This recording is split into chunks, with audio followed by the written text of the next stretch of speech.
বলেছেন, ইয়া আইয়ুহাল্লাযীনা আমানু তাকুল্লাহা হাক্কা তুকাতি ওয়া লা তামুতুন্না ইল্লা ওয়া আনতুম মুসলিমুন।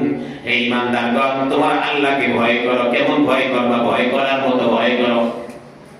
ভয় করার মতো ভয় করো। তোমরা মারা যাবে না যতক্ষণ পর্যন্ত খাঁটি মুসলমান আত্মসমর্পণকারী আল্লাহর দরবারে না হইবা। অর্থাৎ ভয় করার মতো ভয় করা কারে বলে? কেউ দেখতেছে না কিন্তু আমি এখানে খাইতেছি। ডাইন হাত দিয়েও খাওয়া যায়, বাম হাত দিয়েও খাওয়া যায়, কিন্তু আমি চিন্তা করলাম যে ডাইন হাত দিয়ে খাইতেছি, বাম হাত দিয়েও তো খাওয়া যায়, কিন্তু বাম হাত দিয়ে না খাই আমার ডাইন হাত দিয়ে খাইতে হবে। এখানে কেউ না দেখলে আল্লাহ দেখবে। ডাইন হাত দিয়ে খাবো ঠিক আছে, কিন্তু কতটুকু পরিমাণ খাইলে পরে রাসূলের পাকের সুন্নাত আদায় হয়? 5 আঙ্গুলি দিয়ে খাবো না 3 আঙ্গুলি দিয়ে খাবো? খাবারটা কোন ধরনের? এক কথায় প্রতিটা মুহূর্তে, শয়নে স্বপ্নে, রাত্রিতে দিনে, ওঠা গরিবের ধনীতে, এবং যত অবস্থায় হোক না কেন প্রত্যেকটা অবস্থায় যখন আল্লাহ তাবারক ওয়া তাআলার ভয় যদি তার দিলের মধ্যে মরণ পর্যন্ত থাকে, আল্লাহ পাকের দরবারে সেই দিন কি হবে? কালেমার সর্বোচ্চ স্তর, তাকওয়ার সর্বোচ্চ স্তরের অধিকারী। মরণের সাথে সাথে আল্লাহ তাবারক ওয়া তাআলা তাকে জান্নাতের সর্বোচ্চ মুকামদার মেহমানদারি করায় দিবেন। এই ব্যাপারে আল্লাহ তাবারক ওয়া তাআলা কোরআনে কারীমের একটা আয়াতের মধ্যে বলেছেন, লাইসাল বিররু আন তুওয়াল্লু ওজুহাকুম কিবালাল মাশরিকি ওয়াল মাগরিব ওয়ালাকিন্নাল বিররা মান আমানা বিল্লাহ ওয়াল ইয়াউমিল আখির ওয়াল মালাইকাতি ওয়াল কিতাবি ওয়ান নাবিয়্যিন ওয়া আতাল মালা আলা হুব্বিহি যাবিল কুরবা ওয়াল ইয়াতামা ওয়াল মাসাকিন ওয়া ইবনাস সাবিল ওয়াস সাইলিনা ওয়া ফির রিকাব ওয়া আকামাস সালাতা ওয়া আতাজ যাকাতা ওয়াল মুফুনা বিআহদিহিম ইযা আহাদু ওয়াস সাবিরিনা ফিল বা'সাই ওয়াদ দাররাই ওয়া হিনাল বা'স উলাইকা আল্লাযীনা সাদাকু ওয়া উলাইকা হুমুল মুত্তাকুন। কুতিবা আলাইকুমুস সিয়ামু কামা কুতিবা আলাল লাযীনা মিন ক্বাবলিকুম লাআল্লাকুম তাত্তাকুন। হে ঈমানদারগণ, তোমাদের জন্য আমি রোজা ফরজ করেছি, সিয়াম তোমাদের জন্য আমি অবধারিত করেছি। এটা শুধু তোমাদের না, পূর্বেও ছিল। তোমাদের পূর্ববর্তী যত বান্দা-বান্দী ছিল, যত নবী উম্মত ছিল, সকলের জন্য এটা ফরজ ছিল। জানিয়ে রাখো, এর দ্বারা ফায়দা হলো লাআল্লাকুম তাত্তাকুন, অবশ্যই অবশ্যই তোমরা আল্লাহওয়ালা হয়ে যাবা। মুত্তাকি কাকে বলে? আল্লাহওয়ালা। তাত্তাকুন শব্দের সবচেয়ে বড় একটা অর্থ হলো বেঁচে থাকা, পরহেজ করতে পারা। তাকওয়া, একটা ঘটনা মনে হলো, তাকওয়া অনেক ব্যাখ্যা আছে, যেটা অভিধানে আছে, এগুলো আপনারা অনেকটা বুঝবেন না, তাই একটা ঘটনাকে বুঝাই। হযরত ওমর রাদিয়াল্লাহু তাআলা একবার উবাই ইবনে কাব রাদিয়াল্লাহু তাআলা কে জিজ্ঞাসা করেছেন, উবাই, তুমি তো রাসূলের একজন সাহাবী, তাকওয়া কি আছে কোরআনে কারীমের মধ্যে? হুদাল লিল মুত্তাকিন ওয়া মান ইয়াত্তাকিল্লাহ ইয়াজআল লাহু মাখরাজা লাআল্লাকুম তাত্তাকুন। এই যে তাকওয়ার কথা যে এত গুরুত্ব দিয়ে বলা হয়েছে, ইত্তাকুল্লাহা হাক্কা তুকাতি, এই তাকওয়া কাকে বলে? উবাই ইবনে কাব বলেন, আপনি যখন রাস্তা দিয়ে চলেন, লম্বা চুলে জামা গায়ে দিয়ে, জুব্বা টুপি গায়ে দিয়ে, চাদর গায়ে দিয়ে রাস্তা দিয়ে চলেন, তখন কি সব পথ ভালো থাকে না? কোন কোন পথে কাটা যুক্ত পথ থাকে। গলি গলি দিয়ে চলতে গেলে অনেক সময় কাটা যুক্ত পথ, এই আপনার গোলাপ ফুলের কাটা, এই বড়ি কাটা, এই খেজুর কাটা, কত ধরনের কাটা যুক্ত গাছ আছে। বিশেষ করে আমাদের গ্রামে যে আগ্রা গোটা আছে ছোট ছোট, এগুলো রাস্তা দিয়ে চলে আরো ভালো বোঝা যায়। এগুলো দিয়ে চলেন না? ওমর রাদিয়াল্লাহু আনহু হ্যাঁ চলিত। চলতে গিয়ে কি আপনি বেধর্মী চলতে থাকেন নাকি একটু সতর্ক হয়ে চলেন? কয় না, একটু সতর্ক হয়ে চলি। কয় একটু সতর্ক না, ফুল সতর্ক? কয় পুরো সতর্ক হয়ে চলি। কাটা যেমন কোয়ালিটি, আমার সতর্ক থাকে তেমন কোয়ালিটি। কাটা যত মারাত্মক, সতর্কতা আমার তত মারাত্মক। তো ওই কাটার ঘা শুধু শরীরে না লাগুক, এটাই চান না কাপড়েও না লাগুক। কয় ওই কাটার ঘা কাপড়ে তো লাগবেই না, যাতে কাপড়ের কাছেও না আসে, এই সতর্কতার সাথে চলি, পারলে বিকল্প রাস্তায় চলি। উবাই ইবনে কাব বলেন, এটার নামই তাকওয়া। আল্লাহর ভয়ে দুনিয়াতে চলবে, আর দুনিয়াতে গুনাহ হলো কাটা, পাপ হলো কাটা। প্রত্যেকটা পাপের কাজকে যখন দেখবে, যখন পাপের কথা শুনবে, তখন সে ভয় থাকবে যে আমার ঈমান, আমার আমল এবং শরীরে এবং শরীরের পোশাকে আমার এই ঘা যাতে না লাগে, এই গুনার কাটার দাগ যাতে না পড়ে। এটার নামই হলো তাকওয়া। আল্লাহ ভয়, দুনিয়ার উদ্দেশ্যে না। কেউ দেখুক, দেখলে আমি করবো না, না দেখলে আমি করবো, তাহলে এটা আল্লাহ ভয় হলো না, শুধু আল্লাহ ভয়। তারক মা নাহাল্লাহু আনহু, তারক আল্লাহ সুবহানাহু ওয়া তাআলা নামক কিতাবে আল্লাহ পাক একটা জিনিস বলেন, গুনাহ ছেড়ে দেওয়া, পাপ ছেড়ে দেওয়া কাকে বলে? সেটা হলো কাদিরুন আলা ফিলি, পুরা গুনার কাজটা করার উপরে সে সক্ষম, এবং সে পুরোপুরি তার নফসের চাহিদা, মুস্তাহিদ আলা নাফসি, পুরোপুরি তার মনের উপরে সেটা পুরাই আগ্রহ আছে, চাহিদা আছে। এদিকে মনের চাহিদা পুরাটা, শরীরের সক্ষমতা এবং পুরো ব্যবস্থাপনা সবই আছে।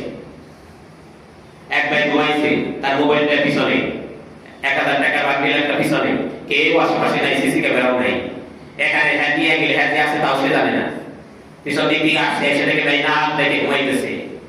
তার মোবাইলটা 1.5 লক্ষ টাকার মোবাইল অথবা অনেকগুলো টাকা পিছনে করা, সে জানবেও না, নিয়ে যাবে। সে হাতে নিয়ে দেখে যাওয়ার কোনো বাধা নেই, সে দেখে পারবে। এখন হঠাৎ করে চিন্তা করলো, কেউ যদি না দেখে, আল্লাহ তো দেখতেছে, আল্লাহ তো দেখতেছে। শুধু খাউফান মির রাব্বি, সে নিজেকে বাঁচিয়ে রাখলো, নিজেকে কন্ট্রোল করলো একমাত্র আল্লাহর ভয়ে। এটার নাম হলো তাকওয়া,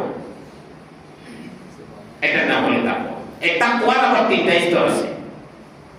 তাকওয়ার মৌলিক যেটা আমরা স্বাভাবিক পরিভাষা বুঝি, সেটা হলো তারকে মানহিয়াত, এটাতে নাম আনিল মাসিয়াত, এবং পাশাপাশি মারুফাত, আমর বিল মারুফ তথা সৎ কাজগুলো পালন করা এবং গুনার কাজ থেকে বেঁচে থাকা। এটা হলো সারসংক্ষেপ তাকওয়া, গুনার কাজ থেকে বেঁচে থাকা এবং নেকির কাজগুলো আঞ্জাম দেওয়া। কিন্তু এই তাকওয়া মুফাসসিরিনে কেরাম বলে 3টা স্তর আছে। 1 নাম্বার স্তর হলো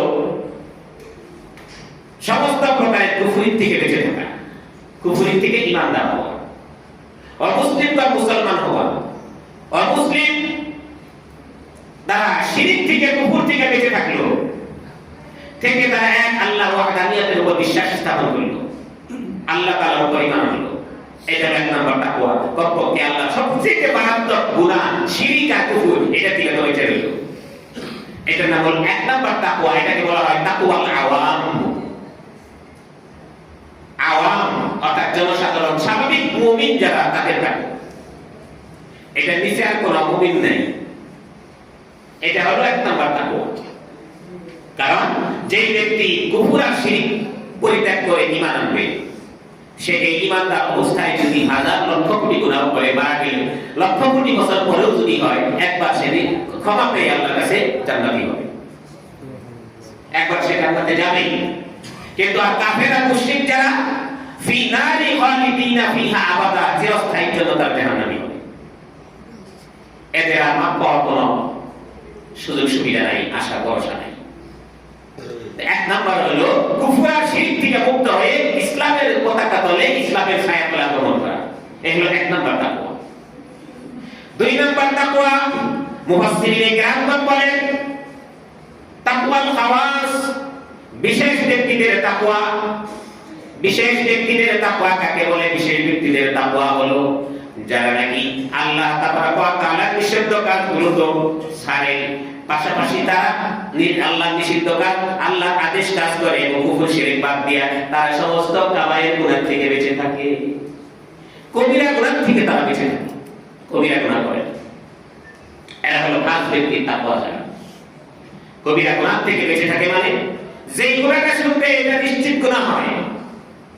আর কবিরা গুনাহ ব্যাখ্যার ক্ষেত্রে মুহাদ্দিসিনে কেরাম লেখেন, ফুকাহায়ে কেরাম লেখেন, প্রত্যেকটা সগীরাই আরেক সগীরার তুলনায় কবিরা, প্রত্যেকটা সগীরাই আরেকটা সগীরার তুলনায় কবিরা। কারণ আমি যখন দেখবো এটা একটা সগীরা গুনাহ, এর থেকেও তো ছোট আছে, ওইটার তুলনায় তো এটা বড়। নাম্বার 2, আরেকটা সংজ্ঞা লেখে, সেটা হলো সগীরা গুনাহ যখন সে গুনাহ জানে তারপরে করে, তখন আর সগীরা থাকে না, তখন কবিরা হয়ে যায়। সগীরা গুনাহ কোনটা? যে গুনাহ ছোট আর অনিচ্ছায় হয়ে যায়, এটা হলো সগীরা। কবিরা গুনাহ যদি কেউ অনিচ্ছায় করে তবু তো এটা কবিরা। কিন্তু সগীরা গুনাহ যদি কেউ ইচ্ছা করে করে, জানে যেটার মধ্যে গুনাহ, তারপরেও করে এটা কবিরা হয়ে যায়। নাম্বার 3, সগীরা গুনাহ যদি কেউ বারংবার করে, একই সগীরা গুনাহ জানে তারপরেও করতে থাকে, তখন একাধিকবার করার কারণে এটা কবিরা হয়ে যায়। এটাই হলো সতর্কতা। সগীরা শেখাই যেটা ছোট, গুনাহ বড় কাতারে পড়ে না, কিন্তু সেটা বড় ইচ্ছাই হয়ে যায়, এটা হলো সগীরা। সেই জন্য কবিরা গুনাহ বা যেই গুনাহগুলো কবিরা স্তরে, সেই গুনাহ থেকে বেঁচে থাকা, পাশাপাশি সে আল্লাহর একাত্মবাদে বিশ্বাসী হয়ে আমল করতে থাকা, এটা হলো আপনার তাকওয়া খাস, দ্বিতীয় নম্বর স্তরের তাকওয়া। এটা থেকে আল্লাহ তাবারক ওয়া তাআলা কোরআনে বলেছেন, যারা নাকি কোরআনে কারীমের মধ্যে তাকওয়ার স্তর পায়, তিনটার স্তরই পাওয়া যায় তালাশ করলে। ওয়ালাউ আন্না আহলাল কুরা আমানু ওয়াত্তাকাউ, এক জায়গায় আছে ওয়ালজামনাহুম কালিমাতাত তাকওয়া, আমি সমস্ত মানুষের জন্য তাকওয়ার কালিমা অর্থাৎ ঈমানকে ফরজ করেছি। ঈমানদার হলে সে মুক্তি পাবে, ঈমানদার না হলে সে মুক্তি পাবে না। আর 2 নম্বরে বলেছেন ওয়ালাউ আন্না আহলাল কুরা আমানু ওয়াত্তাকাউ, এলাকাবাসীরা তারা যদি ঈমানদার হওয়ার পাশাপাশি তাকওয়া অর্জন করত ততই ভালো হতো। আল্লাহ তাআলা চাইছেন যে যাতে করে কোনো তাকওয়াওয়ালা জাহান্নামী না হয়। 1 নাম্বার হলো যাতে চিরস্থায়ী জাহান্নামী না হবে, আর একটা হলো কোনোদিনই যাতে জাহান্নামে না যায়। আর 3 নাম্বার তাকওয়ার স্তর হলো যাতে করে জাহান্নামী তো হবেই না, জান্নাতে সবার আগে যায়, সর্বোচ্চ জান্নাত। এটার কথা আল্লাহ তাআলা বলেছেন, ইয়া আইয়ুহাল্লাযীনা আমানু তাকুল্লাহা হাক্কা তুকাতি ওয়া লা তামুতুন্না ইল্লা ওয়া আনতুম মুসলিমুন। হে ঈমানদারগণ, তোমরা আল্লাহকে ভয় করো। কেমন ভয় করবা? ভয় করার মতো ভয় করো, ভয় করার মতো ভয় করো। তোমরা মারা যাবে না যতক্ষণ পর্যন্ত খাঁটি মুসলমান আত্মসমর্পণকারী আল্লাহর দরবারে না হইবা। অর্থাৎ ভয় করার মতো ভয় করা কারে বলে? কেউ দেখতেছে না কিন্তু আমি এখানে খাইতেছি, ডাইন হাত দিয়েও খাওয়া যায়, বাম হাত দিয়েও খাওয়া যায়, কিন্তু আমি চিন্তা করলাম যে ডাইন হাত দিয়ে খাইতেছি, বাম হাত দিয়েও তো খাওয়া যায়, কিন্তু বাম হাত দিয়ে না খাই আমার ডাইন হাত দিয়ে খাইতে হবে। এখানে কেউ না দেখলে আল্লাহ দেখবে। ডাইন হাত দিয়ে খাবো ঠিক আছে, কিন্তু কতটুকু পরিমাণ খাইলে পরে রাসূলের পাকের সুন্নাত আদায় হয়? 5 আঙ্গুলি দিয়ে খাবো না 3 আঙ্গুলি দিয়ে খাবো? খাবারটা কোন ধরনের? এক কথায় প্রতিটা মুহূর্তে, শয়নে স্বপ্নে, রাত্রিতে, দিনে, ওঠা গরিবে ধনীতে, এবং যত অবস্থায় হোক না কেন প্রত্যেকটা অবস্থায় যখন আল্লাহ তাবারক ওয়া তাআলার ভয় ভীতি তার দিলের মধ্যে মরণ পর্যন্ত থাকে, আল্লাহ পাকের দরবারে সেই ব্যক্তি হবে কালেমার সর্বোচ্চ স্তর, তাকওয়ার সর্বোচ্চ স্তরের অধিকারী। মরণের সাথে সাথে আল্লাহ তাবারক ওয়া তাআলা তাকে জান্নাতের সর্বোচ্চ মুকাদ্দার মেহমানদারি করায় দিবেন। এই ব্যাপারে আল্লাহ তাবারক ওয়া তাআলা কোরআনে কারীমের একটা আয়াতের মধ্যে বলেছেন, লাইসাল বিররু আন তুওয়াল্লু বুজুহাকুম কিবালাল মাশরিকি ওয়াল মাগরিব ওয়ালাকিন্নাল বিররা মান আমানা বিল্লাহ ওয়াল ইয়াউমিল আখির ওয়াল মালাইকাতি ওয়াল কিতাবি ওয়ান নাবিয়্যিন ওয়া আতাল মালা আলা হুব্বিহি যাবিল কুরবা ওয়াল ইয়াতামা ওয়াল মাসাকিন ওয়া ইবনাস সাবিল ওয়াস সাইলিন ওয়া ফির রিকাব ওয়া আকামাস সালাতা ওয়া আতাজ যাকাতা ওয়াল মুফুনা বিআহদিহিম ইযা আহাদু ওয়াস সাবিরিনা ফিল বা'সাই ওয়াদ দাররাই ওয়া হিনাল বা'স উলাইকা আল্লাযীনা সাদাকু ওয়া উলাইকা হুমুল মুত্তাকুন। এই কারণে লম্বা এটা বললাম। এদিকে আল্লাহ তাআলা রোজা ফরজ করেছেন কেন? লাআল্লাকুম তাত্তাকুন। আর এতগুলো দায়িত্ব দিয়ে আল্লাহ বলেছেন উলাইকা হুমুল মুত্তাকুন। এখন বুঝেন যে সত্যিকারের ফার্স্ট ক্লাস, ফার্স্ট সর্বোচ্চ সর্বাধিকার ওই তাকওয়াওয়ালা কারা? যারা নাকি আল্লাহর দরবারে দুনিয়া থেকে ফেরেশতারা তাদের চলনের পথে পায়ের নিচে পর বিছায় দেয়, রহমতের ছায়া তলে আল্লাহ তাদেরকে আচ্ছাদিত করে রাখেন। তো এই সমস্ত তাকওয়াওয়ালা ব্যক্তি সর্বোচ্চ যারা, 1 নাম্বার হলো এটা অধিকার হয় রোজার মাধ্যমে, এটা লাভ হয় রোজার মাধ্যমে। আর তাদের এই রোজা রাখার মাধ্যমে তাদের আরো কিছু কাজ হাসিল হয়। রোজাটা হলো মাধ্যম, বাকি তাদের আরো কিছু কাজ এটার আওতাভুক্ত হয়ে এসে যায়। কি কি? 1 নাম্বার, আল্লাহ তাআলা বলেন ঈমানদার যারা তাকওয়ার প্রথম স্তর, আল্লাহর উপর ঈমান আনা, পরকালের উপর বিশ্বাস করা, ফেরেশতাদের উপর বিশ্বাস করা, আসমানি কিতাবের উপর বিশ্বাস করা, নবীদের উপর বিশ্বাস করা। মাঝখানে একটা কথা এসে গেল, আমাদের দেশে অনেক শুধু নামে আশিকে রাসূল আছে। আমি তাদের একটু উপদেশের জন্য বলতেছি, আশিকে রাসূল পাশাপাশি আমাদের আশিকে কোরআন হইতে হবে, আশিকে কোরআন ওয়া সুন্নাহ। কারণ রাসূল পাক সাল্লাল্লাহু আলাইহি ওয়াসাল্লামকে আমাদেরকে আল্লাহর বিধান মানার জন্য, মানতে পারার জন্য পথ সহজকারী হিসেবে পাঠাইছেন। তিনি পথ সহজ করেছেন, কিন্তু আসল তো হলো বিধান, আসল তো হলো তরিকা। সেই তরিকা আর বিধানের ক্ষেত্রে দেখেন ঈমানদার যারা ঈমান আনবে, ঈমান আনার ক্ষেত্রে এক নম্বরে এখানে কি বলছেন? আল্লাহর উপরে ঈমান, তারপরে পরকালের উপরে ঈমান, তারপরে ফেরেশতাদের উপরে ঈমান, এরপরে কিতাবের উপরে ঈমান, তারপরে নবীদের উপরে ঈমান। আগে কিতাব। ঈমানদারের ক্ষেত্রে দেখেন আমরা যে সূরা বাকারা শেষে বলি না, আমানার রাসূল, রাসূল নিজে ঈমান আছে, বিমা উনজিলা ইলাইহি মির রাব্বি, আল্লাহ যা অবতীর্ণ করেছেন কিতাব, মুমিনরাও তাই সেগুলোর উপর ঈমান আনবে। কুল্লুন আমানা বিল্লাহ, প্রত্যেকের ঈমান আনার দায়িত্ব হলো এক নাম্বার আল্লাহর উপর, ওয়াল ইয়াউমিল আখির, এবং পরকালের উপর। পরকালে শাস্তি হইতে পারে না পারে, আল্লাহ শাস্তি দিবে, জান্নাত দিবে নিয়ামত প্রাপ্ত হইলে, আর নয় শাস্তি দিবে। বিশ্বাস না হলে তো সে নবীর তরিকা মানতে চাইবে না। এই কারণে ওয়াল ইয়াউমিল আখির। এরপরে হলো আমানা রাসূলু বিমা উনজিলা ইলাইহি মির রাব্বিহি ওয়াল মুমিনুন কুল্লুন আমানা বিল্লাহি ওয়া মালাইকাতিহি ওয়া কুতুবিহি ওয়া রুসুলি। এই যে ওয়া কুতুবি, আগে হলো কিতাব, তারপরে হলো রাসূল। এই কারণে আসমানি কিতাব কুরআন, অনেক হুজুর গাণিতিক বলেছেন আল্লাহর নিচে নবীর উপরে, সেইটাই হলো আসমানি কিতাব কুরআন। আসমানি কিতাব কুরআন, এটার মাধ্যমে আল্লাহ তাআলা আমাদের নবীর মর্যাদা সবচেয়ে বাড়ায় দিয়েছে। আসমানি কিতাব কোরআনের মাধ্যমে নবীর পরবর্তী সমস্ত উম্মতের মর্যাদা আল্লাহর কাছে বেড়ে যাবে। আর এই কিতাবের ধারক বাহক হিসেবে সমস্ত নবীদের চেয়ে আমাদের নবীর মর্যাদা আল্লাহ তাআলা বাড়ায় দিয়েছে। সুবহানাল্লাহ।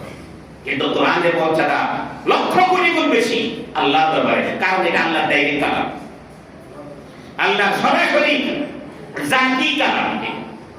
এই কারণে তো এই কোরআন নিয়ে বহুত বড় তর্ক ছিল আগে, এখন নাই, আপনারা বুঝবেন না, ইঙ্গিত দেই। সেটা হলো কোরআন এটা কি আল্লাহর মাখলুক না মাখলুক না? মাখলুক মানে কি আমরা মাখলুক? এই কোরআনও কি আল্লাহর মাখলুক না? কোরআন এটা তো ডাইরেক্ট আল্লাহর কালাম। সেই আল্লাহ যেমন মাখলুক না, আল্লাহর কালামও তো মাখলুক না। এটা আগলা কথা, এখন বলে দেব না। সেই জন্য কোরআনের মর্যাদা অনেক। এই রমজানের ফজিলত কেন হলো তাও তো আল্লাহ বলে দিয়েছেন। রমজানে কেন তাকওয়া অর্জন করা যাবে তার কারণ শাহরু রমাদান আল্লাযী উনজিলা ফীহিল কুরআন। কারণ এই রমজান মাসে রোজা আসছে, আবার রমজান মাসে কুরআন অবতীর্ণ হয়েছে। এই পৃথিবীতে যত ইবাদত আছে আল্লাহ তাবারক ওয়া তাআলার দরবারে জাহান্নামী ব্যক্তিদেরকে জান্নাতে নেওয়ার জন্য সবচেয়ে বড় সুপারিশকারী থাকে দুইটা, একটা হলো কোরআন আর একটা হলো রোজা। সুবহানাল্লাহ। আসিয়াম ওয়াল কুরআন ইয়াশফাআনি লিল আবদ। নবীজি সাল্লাল্লাহু আলাইহি ওয়াসাল্লাম বলেন কিয়ামতের ময়দানে আল্লাহ পাকের দরবারে রোজা আর এদিকে আপনার এই কোরআন, এই দুইটা সুপারিশ করবে। এক বাক্যে আল্লাহ তাআলা দুইটা সুপারিশ যাদের জন্য সুপারিশ করবে তাদের শানে কবুল করবে। সুবহানাল্লাহ। রোজা কি বলবে? রব্বুল আলামিন দিনের বেলায় সে আমাকে তার নফসের সাথে অনেক বিরোধিতা করেছে আমাকে রক্ষা করার জন্য। সে দিনের বেলায় কোনো কিছু খাবার দাবার খায় নাই, শুধু আমার মর্যাদা রক্ষার্থে। দিনের বেলায় স্ত্রী সহবাস করে নাই, নতুন স্ত্রী হোক পুরা যৌবন হোক না কেন, কিন্তু রোজার দিনের বেলায় রোজা রেখে তাদেরকে ব্যবহার করা যাবে না। যেই স্বামী স্ত্রীর মিলন, যে মাহজাত আল্লাহ তাবারক ওয়া তাআলা ডাইরেক্ট হালাল করেছেন, বৈধ করেছেন, কিন্তু রোজার কারণে দিনের বেলায় নিষেধ করেছেন। আল্লাহ তাআলার কাছে বলবে আল্লাহ, নতুন জামাই নতুন বউ যুবক মানুষ তারা নিজেদের স্বামী স্ত্রী মিলনের কাছে যায় নাই, আমাকে মর্যাদা রক্ষা করছে। কত কষ্ট করে সারাটা দিন পিপাসার কারণে গলা ছটফট করছে, বুকটা থরথর করছে। আপনারা তো জানেনই কিছুক্ষণ বয়ান করার পরে নামাজের আগে খুতবা দেওয়ার আগে আমার পানি খাওয়া লাগছে। আজকেও খেয়ে ফেলাই নাই তো দূরে রেখে কোয়া জানে আমার কাছে থাকলেই নয়। আজকে ঘটনা ঘটছে একটা, প্রথম না আমি জমার সময় মা বলছে যদি গলায় একটু দুর্তুর করে নিবৃত করে তাহলে একটা কাজ করে লং মুখে একটু খসা পাইও তাহলে এটা ঠিক হয়ে যাবে। তো এটা আমি পকেটে রেখে এখনো পকেটে আছে। ঘটনাক্রমে মনে নেই তো রাস্তায় একটু সময় চিন্তা করলাম বয়ান তো করবো, গলা তো দুর্তুর করে মুখে একটা দেখো তো চা পাইছি। সামানের পরে গিয়ে এসে মনে হয়েছে যে হঠাৎ আজকে এত স্বাদ লাগে কেন না খাওয়া যায় পরে ফালাই দিছে। তো সেই জন্য বললাম এখানে আমার একটা মাসলা বলে নেই, যদি কেউ ভুল ক্রমে খায় মাসলার একটা মাসলা বলে নেই, নইলে মন থাকবো না। মাসলা হলো মাসআলা শব্দের অর্থ হলো জিজ্ঞাসা করার স্থান। অনেকে বলতে পারে হুজুর খালি ঘটনা কয়, খালি কি কয়, রোজা কোনটা রাখলে কোনটা করলে রোজা ভাঙবো, কোনটা করলে রোজা হইব না, এইগুলো কিছু হয় না, খালি হুজুর ওয়াজ করে। তাহলে এইগুলো না করে কেমনে বলে দেই? মাসআলা বলা হয় জিজ্ঞাসা করার স্থান। যদি আপনার কোনটা সন্দেহ লাগে কোন আলেমের কাছে জিজ্ঞাসা করবেন, হুজুরের সমাধান দিবে, এটা নাম মাসআলা। অগ্রিম যদি কোনো হুজুরে বলে দেয় তাহলে এটা হলো আলোচনা, এটার নাম মাসআলা না। যা কিছু বলে দেওয়া হইতেছে, আমি বলতেছি 100 টা, আপনার একটা লাগতেছে, আপনার আরেকটা, এটা আমি জানি কেমনে? এই কারণে মাসআলার আসল হলো জিজ্ঞাসা করা। যেটা আপনার প্রয়োজন পড়বে জিজ্ঞাসা করবেন, একটা জায়গায় হুজুরে 5টা বলে দেবে। কিন্তু যদি জিজ্ঞাসা না করে হুজুরে যা বলবো তাই করব, যা বলবো না ওর ধারে কাছে যাবে জীবনে জিজ্ঞাসা না, তাহলে পরে বুঝে ফাসআলু আহলা যিকরি ইন কুনতুম লা তা'লামুন। আল্লাহ আমলের শিখা বলছেন যে জিনিসটা তোমরা না জানো, অর্থাৎ এটা করণীয় বর্জনীয় বিধান, কিন্তু তোমার মনে সন্দেহ, জানতেছো না, সেটা সম্পর্কে জিজ্ঞাসা করবা। যদি সন্দেহ থাকে জিজ্ঞাসা না করে, তাহলে ফরজ তরক করার গুনাহ তার আমলে লেখা হবে। ফরজ তরক করা, কারণ যে জিনিসটা তার সন্দেহ লাগে তা আমরা ইউরিবু ইলা মা লা ইউরিবু, সন্দেহ লাগলে সেটা আলেমের কাছে জিজ্ঞাসা করে নিতে হবে। সেজন্য বললাম ভুল করে যদি কোনো ব্যক্তি খেয়ে ফেলে তাহলে পরে তার তো রোজা হবে, তার এটা কাজাও করতে হবে না। ভুল ভুল আবার 2 প্রকার, একটা মনে রাখবেন, ভুল 2 প্রকার, একটা হলো নিসিয়ান আর একটা হলো খাতা। বাংলায় বলে বুঝবেন এটা। ভুল 2 প্রকার। একটা ভুল হলো আমি যে রোজা মনেই নেই, সমানে খাইতেছি, সমানে খাইতেছি, খাওয়ার পরে মনে হয়েছে রোজা, এটা হলো কথা না, এটা হলো নিসিয়ান, এটা হলো ভুল। আর একটা হলো কথা, রোজা যে তা মনে আছে কিন্তু রোজা রেখে ওযু করা যায় না, ওযু গোসল করা যায়, তাহলে ওযু করতে গিয়ে মুখে পানি দিছে, মুখের পানি হঠাৎ করে গলা ভিতরে গেছে, এটার নাম হলো একটা ভুল। এটা তো ভুল করে দেবে। তাহলে একটা ভুল হলো রোজা মনে আছে কিন্তু কাজটা অনিচ্ছায় হয়ে গেছে, রোজা মনে আছে কাজটা অনিচ্ছায় হয়ে গেছে। তাহলে পরে এক ভুল যেটা হলো আপনার মনেই নেই, রুফিয়ান উম্মতি আল খাতা ওয়ান নিসিয়ান, এবং অন্য আরো হাদিসের ভিত্তিতে যে জিনিসটা আপনার মনে নেই কইরে ফেলাইছেন, তাহলে পরে এটা রোজার ক্ষেত্রে মা অর্থাৎ রোজা ভাঙবে না, কাজাও করা লাগবে না, রোজা এভাবেই থাকবে। আর যে জিনিসটা আপনার মনে ছিল কিন্তু অনিচ্ছায় হয়ে গেছে, এটার দ্বারা কাফারা লাজিম হবে না, কিন্তু রোজা ভেঙে যাবে, রোজা ভেঙে যাবে। এই রোজা পরে কাজা করতে হবে, কিন্তু রোজার দিনের রমজান মাসের সম্মানার্থে বাকি দিন কিছু না খাওয়াটা ওয়াজিব। এই কথা বলবেন না যে রোজা তো বানানো হচ্ছে এই নিয়ে কিছু খাতে আজকে খাইয়েই ফেলাইবেন বলে, এটা ঠিক না। কারণ রমজান মাসের একটা মর্যাদা আছে। এই কারণে যদি শারীরিক মানসিক মোটামুটি সুস্থ থাকে তাহলে সেই ব্যক্তির জন্য এই দিনের সম্মানার্থে তার বাকি দিন খাওয়াটা উচিত না, কিন্তু এই দিনের কাজা করলেই হবে। আর ইচ্ছা করে যদি কেউ খায় তাহলে পরে তার কাজা এবং কাফারা দুইটাই করতে হবে। কাফারা কাকে বলে? একটা রোজার পরিবর্তে 60টা রোজা। রোজা রয়েছে সে থাকতে পারবে, তারপরে দুষ্টগুলোকে খাতির দেখায় বললো যে খাই ফেলবে, সে তখন খাই ফেলাই। এই জন্য যদি খায় মনে রাখেন এই একটা রোজার পরিবর্তে 60টা রোজা করলে আল্লাহ মাফ করতে পারে, তাছাড়া মাফ করবে না। তাও 60টা রোজা করলেও আপনার মনের ভয় এর অনুযায়ী আল্লাহ মাফ করতে পারে, তাও নাও করতে পারে। তবে রোজা ভাঙতে যায় কয়েকটা কারণে। যদি মুসাফির ব্যক্তি হয়, সফর অর্থাৎ 48 মাইল দূরে, সে সফরের জন্য 15 দিনের কম অবস্থানের জন্য সে গেছে, তাহলে রাস্তায় যাতায়াতে রাস্তায় বা সেখানে সে রোজা ভাঙতে পারে। এই রোজা পরে কাজা করতে হবে, কাফারা দেওয়া লাগবে না। অসুস্থ ব্যক্তি খুবই অসুস্থ, সে রোজা রাখতে পারতেছে না, দিনের বেলায় তার যে কোনো ওষুধ না নিলে সে বাঁচবে না অথবা ওষুধ বৃদ্ধি হয়ে যাবে, তাহলেও সে ডাক্তার, বিজ্ঞ ডাক্তার, একাধিক ডাক্তারের পরামর্শে রোজা ভাঙতে পারবে, কিন্তু নিয়ত করতে হবে যে আল্লাহ সুস্থ করলে পরে কাজা করে দিই। কিন্তু যদি কেউ শাইখ পানি হয়, এমন বার্ধক্য উপনীত হয়ে গেছে যেই ব্যক্তি আপনার মোটামুটি এখন আর সুস্থ হবে, কোনদিন রোজা রাখতে পারবে এরকম আশা ভরসা নেই, একে বলে শাইখ পানি, শেষ বার্ধক্য। এমন ব্যক্তি সে একটা কাজ করতে পারে, যদি আর্থিক মোটামুটি সম্বল সচ্ছলতা থাকে, তাহলে একজন গরিব ব্যক্তিকে স্বাভাবিক খাওয়া দাওয়া করে যে রোজা রাখতে হয়, এই খাবার দাবারের ব্যবস্থাটা করতে হয়। জীবিত অবস্থায় এই ফিদিয়া, জীবিত না হলে মারা গেলে যে ফিদিয়া, এটা হলো আপনার একটা ফেতরা সমপরিমাণ। কিন্তু জীবিত অবস্থায় অগ্রাধিকার মাসলা হলো এটাই যে স্বাভাবিকভাবে যে জীবিত আরেকজনকে স্বাভাবিক রোজা খাওয়াইতে, এবার হাইবাই করে না, স্বাভাবিক সে যা খায় রোজা রাখবে এবং যা খায় ইফতার করবে, এই জিনিসটার ব্যবস্থা তার করে দেবে। এটা হলো শাইখে পানি মাসলা। অন্যান্য মাসলা যা যেভাবে জানা দরকার সেটা আমরা ইনশাআল্লাহ জেনে নিব। তো যেটা বলতেছিলাম যে লাআল্লাকুম তাত্তাকুন, এই তাকওয়ার স্তরের ক্ষেত্রে 1 নম্বর আল্লাহ বলেছেন ঈমানদার, 2 নম্বরে পরকাল, ফেরেশতা এবং কিতাব এবং নবীদের উপর। এরপর ওয়া আতাল মাল আলা হুব্বিহি যাবিল কুরবা, শুধু নিজের বিল্ডিং, নিজের বাড়ি গাড়ি, নিজের সম্পদ করার ক্ষেত্রে উন্নতি ফিকির, কিন্তু নিজের আত্মীয় স্বজন গরিব গুরাবা এদেরকে দিলে মনে হয় তার মাল শেষ হয়ে গেল। আল্লাহ তাবারক ওয়া তাআলা জানায় দিয়েছে যে তোমার পরিবার পরিজনদেরকে, যারা গরিব দুঃখী থাকবে তাদেরকে যদি তুমি সহযোগিতা করো এবং আত্মীয় স্বজন যারা থাকবে তাদেরকে যদি হাদিয়া তোফা দাও, সম্মানী ব্যক্তিদেরকে যদি হাদিয়া তোফা দাও, মুসলমান ব্যক্তিদেরকে যদি হাদিয়া তোফা দাও, যেটা হবে একমাত্র আল্লাহর ওয়াস্তে যদি করে থাকো, তাহলে এই সম্পদগুলো জমা থাকবে পরকালে এক একটা সরিষা